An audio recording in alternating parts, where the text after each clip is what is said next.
Bismillahirrahmanirrahim. Assalamualaikum warahmatullahi wabarakatuh. Apa kabar rekan-rekan sekalian? Kembali saya Andik Purwanto, mahasiswa Universitas Siber Asia, akan menyampaikan presentasi tentang artikel review yang berjudul Pengaruh Diversifikasi Portofolio terhadap Pengelolaan Risiko dan Kinerja Investasi. Analisis pada investor individu. Artikel ini ditulis oleh Listiawati, Lani M. Posuma, Rosvianti M. Yadasang, Hari Ramadhani yang diterbitkan pada jurnal ResearchGate pada tahun 2023. Latar belakang dari artikel ini yaitu pentingnya diversifikasi portofolio. Diversifikasi sebagai strategi manajemen risiko, mengurangi risiko tanpa mengorbankan potensi pengembalian. Kemudian adanya juga tantangan bagi investor individu yang mana kurangnya pemahaman tentang diversifikasi dan manfaat diversifikasi yang belum sepenuhnya dimanfaatkan oleh investor individu. Rumusan masalah dalam artikel ini, isu utamanya adalah apakah diversifikasi portofolio efektif dalam mengelola risiko. Kemudian apakah diversifikasi meningkatkan kinerja sebuah investasi. Nah, kemudian masalah berikutnya adalah penerapan di pasar Indonesia. Konteksnya adalah pasar saham Indonesia yang relevansi penelitian bagi investor di Jakarta. Tujuan penelitian dalam artikel ini diantaranya adalah yang pertama mengidentifikasi pengaruh diversifikasi. Bagaimana diversifikasi mempengaruhi manajemen risiko. Tujuan berikutnya adalah menilai dampak diversifikasi, yaitu hubungan antara diversifikasi dan kinerja investasi. Tujuan berikutnya memberikan rekomendasi, yaitu bagaimana strategi diversifikasi yang optimal untuk investor individu. Metodologi yang digunakan dalam artikel ini yaitu pendekatan kuantitatif. Penelitian menggunakan metode analisis regresi linier. Pengumpulan data dikumpulkan dari data sekunder, dari laporan keuangan 110 investor individu yang diambil dari data pasar saham Indonesia. Variabel penelitiannya, yang pertama variabel independen. Nah, ini menilai tingkat diversifikasi portofolio. Kemudian yang kedua variabel dependen, yaitu risiko atau deviasi standar beta dan kinerja investasi atau pengembalian investasi. Hasil penelitian dari diversifikasi dan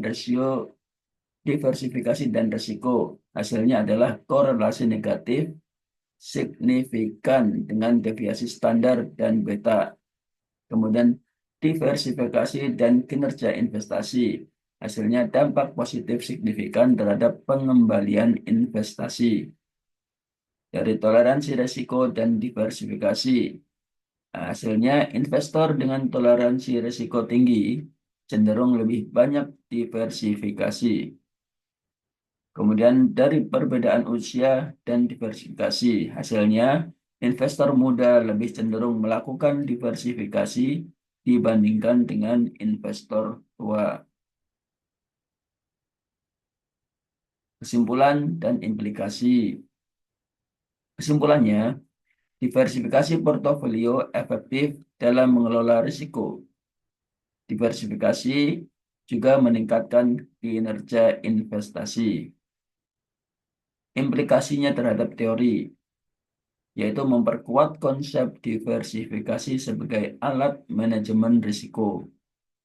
Kemudian implikasi terhadap praktis adalah rekomendasi strategi diversifikasi bagi investor individu.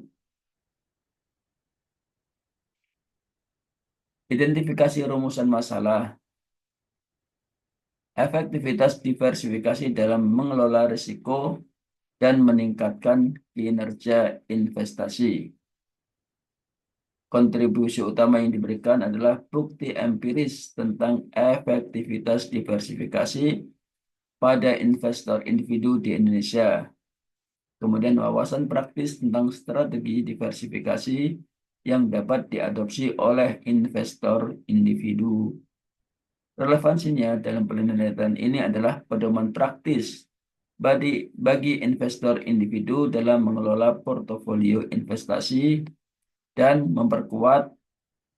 memperluas teori mengenai manajemen risiko dan diversifikasi dalam konteks pasar keuangan Indonesia. Berikutnya adalah analisis dari artikel ini. Yang pertama, analisis tentang tujuan penelitian. Jelas dan relevan, fokus pada pengelolaan risiko dan kinerja investasi individu di Indonesia. Kemudian dari metodologinya, ini cukup memadai dengan survei dari 110 investor dan analisis statistik untuk mengukur hubungan antar variabel. Dari hasil dan kesimpulan, menguatkan bahwa diversifikasi portofolio penting dalam mengurangi risiko dan meningkatkan kinerja investasi. Kemudian dari kelemahannya atau biasnya, ukuran sampel mungkin tidak cukup mewakili populasi yang lebih luas. Bias responden dalam melaporkan kinerja investasi tidak memperhitungkan faktor eksternal ekonomi makro. Berikutnya analisis artikel ini tentang kontribusi keilmuan, yaitu menambahkan literatur keuangan tentang diversifikasi portofolio dan manajemen risiko di pasar berkembang. Kemudian juga menambah wawasan praktis bagi investor individu. Berikutnya tentang saran penelitian lanjutan, yaitu yang pertama mengkaji pengaruh diversifikasi pada investor institusional. Yang kedua membandingkan efek diversifikasi di pasar berkembang versus pasar maju. Kemudian yang ketiga, saran penelitian lanjutan adalah analisis terhadap faktor-faktor ekonomi makro dan kebijakan ekonomi. Ini adalah referensinya dari artikel yang di-review. Dan sekian presentasi yang saya sampaikan. Semoga bermanfaat. Terima kasih. Assalamualaikum warahmatullahi wabarakatuh.